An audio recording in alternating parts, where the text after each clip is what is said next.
Morning friends and welcome to study with Neelam. आज है 14 जून और 14 जून के सभी बेस्ट करंट अफेयर्स के साथ हम आज का लेक्चर शुरू करते हैं। आई होप कि आपको मेरी वीडियो और मेहनत दोनों पसंद आ रही होंगी, तो प्लीज़ लाइक ज़रूर कीजिएगा। बढ़ते हैं आज के पहले क्वेश्चन की तरफ। हाल ही में GRSE फास्ट पेट्रोल वेसल श्रृंखला का 5वां और आखिरी पोत भारतीय तटरक्षा बल को सौंपा गया है। ठीक है, तो इसका नाम क्या है? ICGS कनकलता। ICGS, तो इसका फुल फॉर्म होता है Indian Coast Guard Ship. Indian Coast Guard Ship, तो ये है कनकलता बरुआ। यहाँ पर GRSE की फुल फॉर्म है Garden Reach Builders Engineers Limited. इसने भारतीय तटरक्षा बल को 5 फास्ट पेट्रोल वेसल सौंपे हैं। इन 5 का नाम आपके सामने है। ये हैं कनकलता बरुआ, एनी बेसेंट, कमला देवी, प्रियदर्शनी और अमृता कौर। कनकलता बरुआ कौन थी? ये असम की स्वतंत्रता सेनानी थी। आप अमृता कौर को जानते हैं, ये स्वतंत्र भारत की पहली स्वास्थ्य मंत्री थी। कमला देवी और प्रियदर्शनी भी स्वतंत्रता संग्राम सेनानी। प्रियदर्शनी इंदिरा गांधी का नाम था। और एनी बेसेंट को आप लोग बहुत अच्छे से जानते हैं, जिन स्टूडेंट्स ने हिस्ट्री थोड़ी बहुत भी पढ़ी है। ओके, तो एक और ऑप्शन है, यहाँ से इसे याद रखिएगा कि हाल ही में इंडियन कोस्ट गार्ड की जो DIG बनी है, DIG, ये कौन बनी है? नुपुर कुलश्रेष्ठ बनी है। नुपुर कुलश्रेष्ठ बनी है। बढ़ते हैं अगले क्वेश्चन की तरफ। हाल ही में DSRV deep submergent rescue vehicle complex का उद्घाटन किस शहर में किया जाएगा? ये कॉम्प्लेक्स बनेगा जहां पर डीप सबमर्जेंस रेस्क्यू व्हीकल से संबंधित सभी इक्विपमेंट तैयार होंगे। तो ये कहाँ तैयार होगा आपका? ये तैयार होगा आपके विशाखापट्टनम में। कहाँ बनेगा? विशाखापट्टनम में। विशाखापट्टनम में क्या है? पूर्वी नौसेना का कमांड सेंटर है। पूर्वीय कमांड सेंटर है किसका? नौसेना का। बढ़ते हैं अगले क्वेश्चन की तरफ फ्रेंड्स। हाल ही में इम्पेस ने संपर्क रहित ATM निकासी सक्षम बनाने के लिए किसके साथ समझौता किया है? संपर्क रहित ATM निकासी का मतलब होता है यहाँ पर आपको डेबिट और क्रेडिट कार्ड की ज़रूरत नहीं पड़ेगी। ओके, तो ये किसके साथ समझौता किया गया है? ये समझौता किया गया है मास्टर कार्ड के साथ। आपके मोबाइल पर एक OTP आएगा या QR कोड आएगा, आपको उसी को लेकर ATM जाना पड़ेगा। वो QR कोड आपके मोबाइल से स्कैन होगा और आप बिना क्रेडिट और डेबिट कार्ड के पैसे निकाल सकते हैं। ओके, तो मास्टर कार्ड के साथ समझौता हुआ है। तो मास्टर कार्ड के बारे में देख लेते हैं। मास्टर कार्ड का हेडक्वार्टर कहाँ पर है? ये है न्यूयॉर्क में। इसके CEO कौन है? अजय पाल बंगा।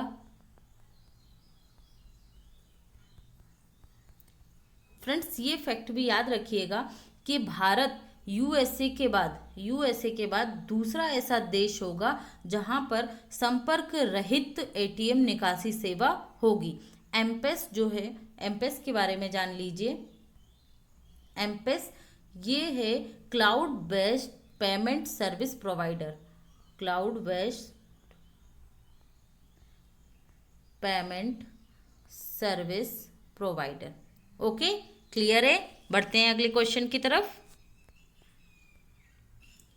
किस राज्य में मास्क, ये मास्क को लिखा गया है, मास्क जो भी यूज़ कर रहे हैं कोरोना वायरस से बचाव के लिए, मास्क को डिस्पोज करने के लिए बिन 19 और UV स्पोर्ट नामक डिवाइस को लॉन्च किया गया है। बिन 19 और UV स्पोर्ट ये दोनों डिवाइस हैं।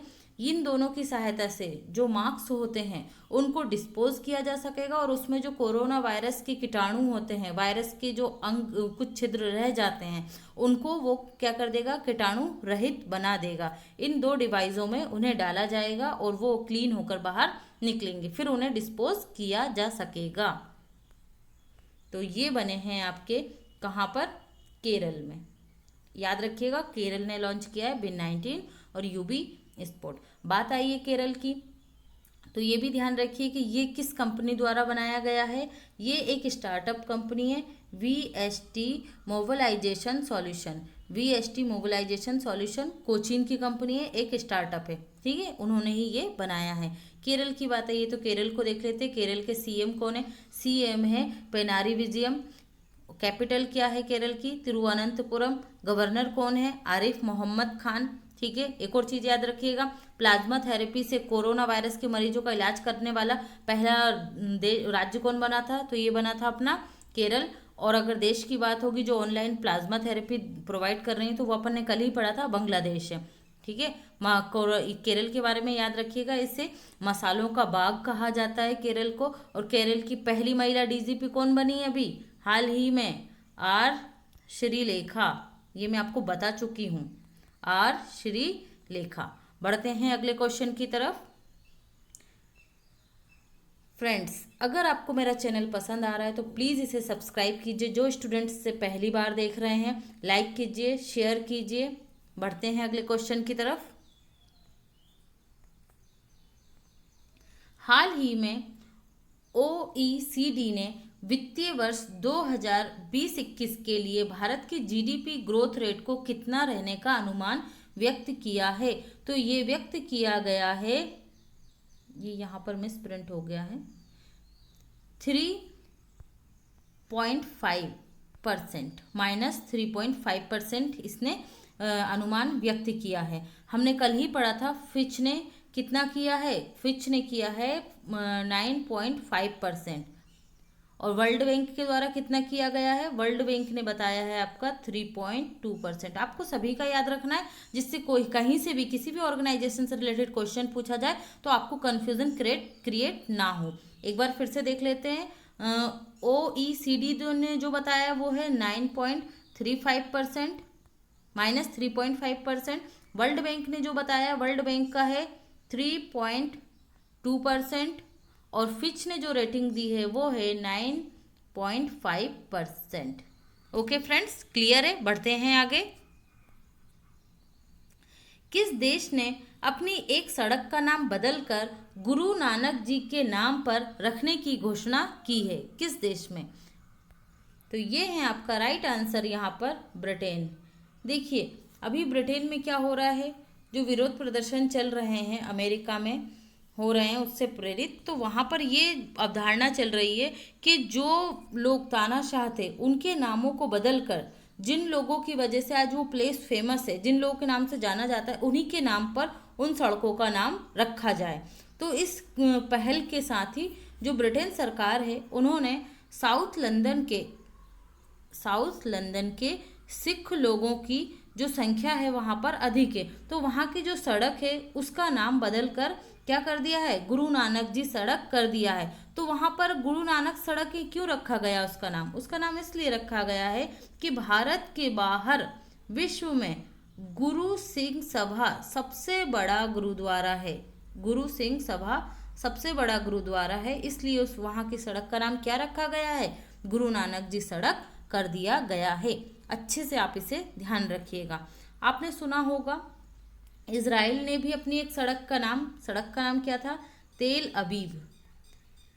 अबीब जो सड़क थी उसका नाम बदलकर क्या कर दिया है? रविंद्रनाथ टैगोर के नाम पर उसे टैगोर स्ट्रीट कर दिया है। टैगोर स्ट्रीट। भाई कब किया गया ये नाम बदलकर इजराइल के द्वारा? ये किया गया है 7 मई को। 7 मई को हमने टैगोर जी की 159 जयंती मनाई थी और उसी उपलक्ष्य में इजराइल द्वारा ये नाम रखा गया है। याद रखिएगा, अच्छे से भूलिएगा नहीं। बात आई थी लंदन की, तो लंदन के बारे में देख लेते हैं। भाई यहाँ की कैपिटल क्या है? ब्रिटेन की कैपिटल लंदन है, ठीक है। पीएम कौन है? बोरिस जॉनसन है, जो अभी कोरोना संक्रमण से उभरे थे, संक्रमण होने के चांसेस थे जिससे वो बाहर निकल कर आए थे। ओके। और यहाँ पर भारत की उच्चायुक्त हाई कमीशन कौन नियुक्त हुई है? गायत्री कुमार। ये मैं आपको लास्ट वीडियो में बता चुकी हूँ, ध्यान रखिएगा। गायत्री कुमार उच्चायुक्त बनी हैं।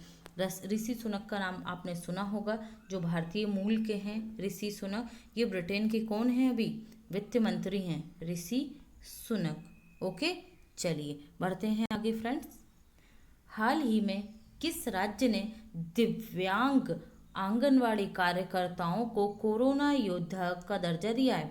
देखिए, कोरोना योद्धा हम लोग पत्रकार, पुलिस, डॉक्टर्स, सफाई कर्मचारी, इन्हें कोरोना वायरस की उपाधि प्राप्त है। अब इन्हें जो दिव्यांग आंगनवाड़ी कार्यकर्ता हैं, इन्हें भी कोरोना योद्धा का दर्जा देने की घोषणा की गई। तो ये घोषणा किस राज्य में की गई? ये की गई है मध्य प्रदेश में। ओके, मध्य प्रदेश सरकार द्वारा कोरोना वायरस में जो अभी भी काम कर रहे हैं दिव्यांग आंगनवाड़ी कार्यकर्ता, उन्होंने कोरोना योद्धा का दर्जा दिया जाएगा। और आप लोगों को पता है कि जो कोरोना वॉरियर्स हैं, उन्हें कोई राज्य सरकारें किसी न किसी प्रकार की फैसिलिटी प्रोवाइड कर रही हैं और उन्हें आर्थिक मदद भी दी जा रही है और उन्हें सम्मानित भी किया जा रहा है। बात आई है मध्य प्रदेश की, तो मध्य प्रदेश का पता है सीएम चौथी बार कौन बने हैं? शिवराज सिंह चौहान बने हैं। यहाँ के गवर्नर कौन है? लालजी टंडन हैं। मध्य प्रदेश से जुड़ी हुई कुछ योजनाओं को देख लीजिए। श्रम सिद्धि अभियान मध्य प्रदेश का है। दीदी वाहन सेवा मध्य प्रदेश। बुखार क्लिनिक सुविधा मध्य प्रदेश। FIR आपके द्वार मध्य प्रदेश। थैंक्स मॉम वृक्षारोपण अभियान जो 5 जून को शुरू किया गया, ये मध्य प्रदेश में ही है। जीवन अमृत शक्ति अभियान और जीवन अमृत अभियान और जीवन शक्ति अभियान दोनों अलग अलग हैं। ये दोनों मध्य प्रदेश में शुरू किए गए हैं। बढ़ते हैं अगले क्वेश्चन की तरफ।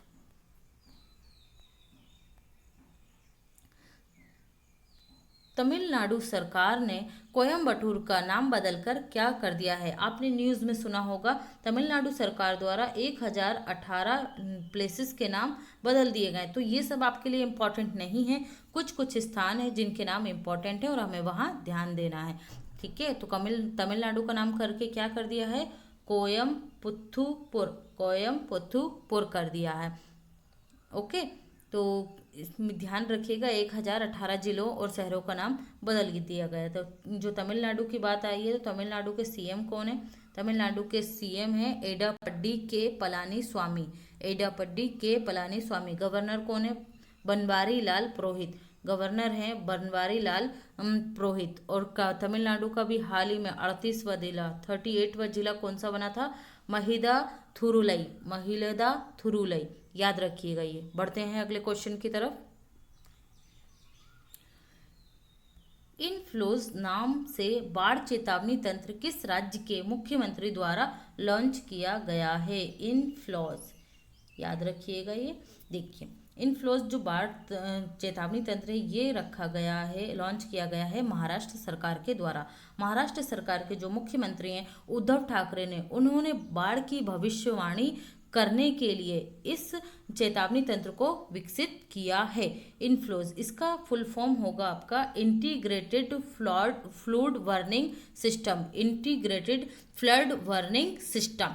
ओके, देखिए ये पहला नहीं है महाराष्ट्र का जो मुंबई है, ये पहला नहीं है। इससे पहले कहाँ पर ये चेतावनी तंत्र लाया जा चुका है? इनफ्लोज ये लाया जा चुका है चेन्नई में। तो ये दूसरा शहर बन गया है, ये आपको ध्यान में रखना है। बढ़ते हैं अगले क्वेश्चन की तरफ।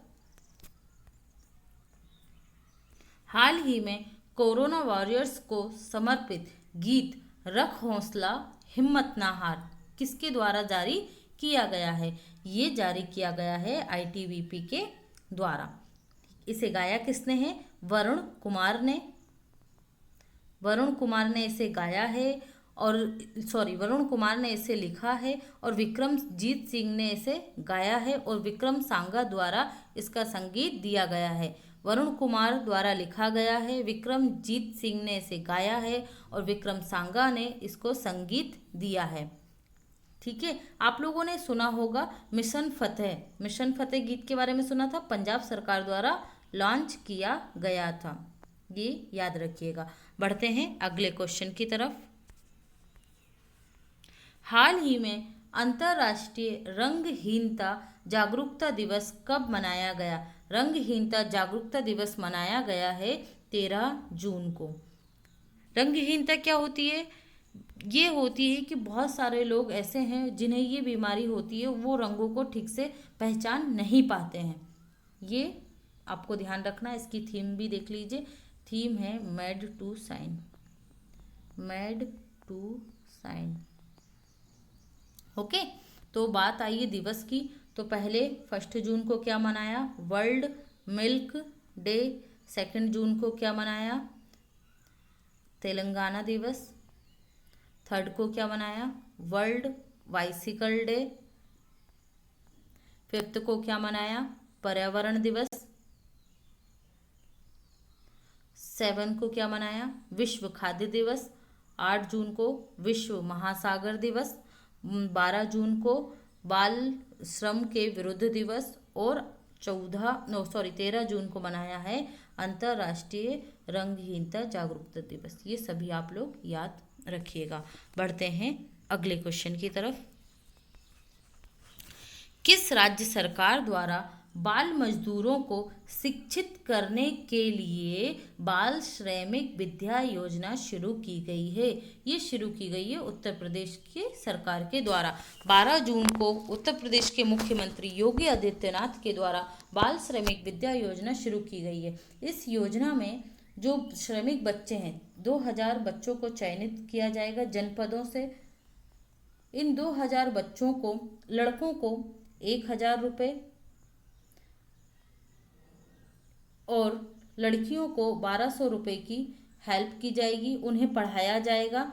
और जो स्टूडेंट इन 2000 में से 8वीं, 9वीं और 10वीं क्लास में अच्छे से पढ़ता है आगे तक, तो उन्हें हर महीने 6000 रुपये आर्थिक जो वजीफा होता है या स्कॉलरशिप दी जाएगी। इस योजना का उद्देश्य ये है कि जो बाल मजदूरी में लगे बच्चे हैं वो शिक्षित भी होंगे और उनकी आर्थिक रूप से भी सरकार द्वारा मदद की जाती रहेगी, जिससे वे बाल मजदूरी में नहीं जा सकें। ओके फ्रेंड्स, तो यहाँ पर देख लीजिए उत्तर प्रदेश की बात आई है। उत्तर प्रदेश के मुख्यमंत्री हैं योगी आदित्यनाथ। गवर्नर कौन है? आनंदीबेन पटेल हैं। कैपिटल क्या है? लखनऊ है। आपको लखनऊ याद रखना है। लखनऊ में सिडबी का कार्यालय, हेडक्वार्टर है सिडबी बैंक का। और पहला हेल्थ एटीएम लखनऊ के ही चारबाग रेलवे स्टेशन पर बनाया जा रहा है। देश का पहला हेल्थ एटीएम लखनऊ के चारबाग रेलवे स्टेशन पे बनाया जा रहा है। और एक और चीज़ याद रखिएगा, अभी न्यूज़ में रहा था, कुशीनगर जिला जो है वहाँ पर भारत की पहली ट्रांसजेंडर यूनिवर्सिटी स्थापित की जा रही है, जहाँ पर जो ट्रांसजेंडर है उन्हें पहली से लेकर पोस्ट ग्रेजुएशन तक एजुकेशन भी दी जाएगी। और वो यहाँ पर रिसर्च करने में इंटरेस्टेड हैं तो रिसर्च भी उन्हें कराई जाएगी। ओके फ्रेंड्स, ये था हमारा आज का सेशन। आपको कैसा लगा कमेंट सेक्शन में ज़रूर बताइए। और करंट अफेयर्स को और पॉइंट टू पॉइंट सेक्शन को बार बार रिवाइज कीजिए। Thank you for watching this video. Thank you so much.